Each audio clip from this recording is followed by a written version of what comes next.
भजनलाल सरकार ने 9 नए जिले किए रद्द। राजस्थान में अब होंगे 41 जिले। गहलोत राज में बने तीनों संभाग भी किए निरस्त। सीईटी की वैधता अब 3 वर्ष। कैबिनेट की बैठक में हुआ फैसला। 2025 में 1 लाख बेरोजगारों को नौकरी देगी भजनलाल सरकार। राइजिंग राजस्थान और सरकार की पहली वर्षगांठ के बाद भजनलाल सरकार ने सीएमओ में शनिवार को कैबिनेट और मंत्रिपरिषद की बैठक आयोजित की। इस बैठक में भजनलाल सरकार ने कई बड़े फैसले लिए हैं, जिसमें 9 जिलों को खत्म कर दिया गया है।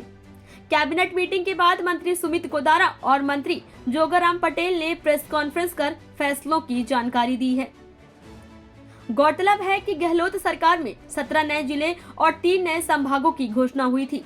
आचार संहिता से पहले नए जिलों और संभागों को बनाने का फैसला उचित नहीं माना गया, जिसके बाद जिलों को रद्द किया गया।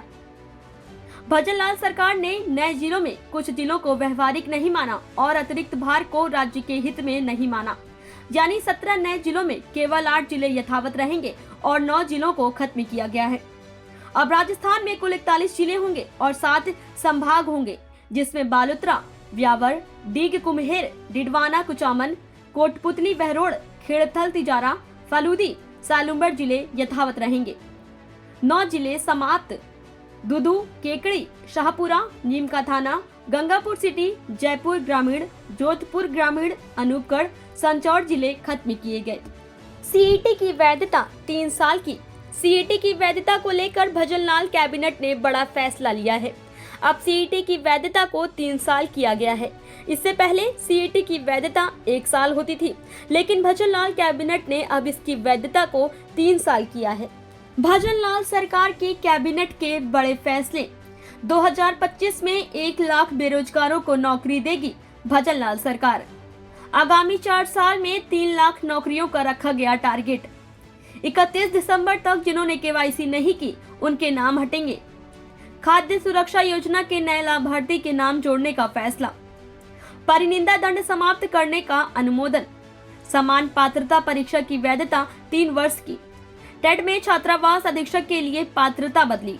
अब समान पात्रता परीक्षा हर वर्ष देने की नहीं होगी आवश्यकता। एक बार हुई परीक्षा का स्कोर कार्ड होगा 3 वर्ष। पशुधन सहायकों के लिए पदनाम परिवर्तन का अनुमोदन हुआ। पशुधन सहायक को 3 पदोन्नति मिलेगी। पशुधन सहायक की पदनाम परिवर्तन पर लगी मोहर। 3 बार पदोन्नति का भी मिलेगा मौका। कैबिनेट की बैठक में 4 एजेंडों पर निर्णय। भजनलाल सरकार की कैबिनेट और मंत्रिपरिषद की बैठक में राजस्थान सिविल सेवा पुनरीक्षित वेतन नियम 2017 की अनुसूची 6 में संशोधन से जुड़ा एजेंडा। राजस्थान अधीनस्थ एवं लिपिक वर्गीय सेवा समान परीक्षा नियम 2022 में संशोधन का एजेंडा। सिद्धमुख चुरू का राजकीय कॉलेज शकुंतला देवी के नाम पर करने का एजेंडा। विधानसभा का अगला सत्र आहूत करने संबंधी एजेंडों पर निर्णय हुआ है। जो निर्णय था नए जिलों के गठन, तो उसका अपने पलट का है, कितने निरस्त किया, क्या टोटल निर्णय लिए गए? देखिए, पहले पूर्ववर्ती सरकार ने अगस्त के महीने में 5 अगस्त, 6 अगस्त, 4 अगस्त के आसपास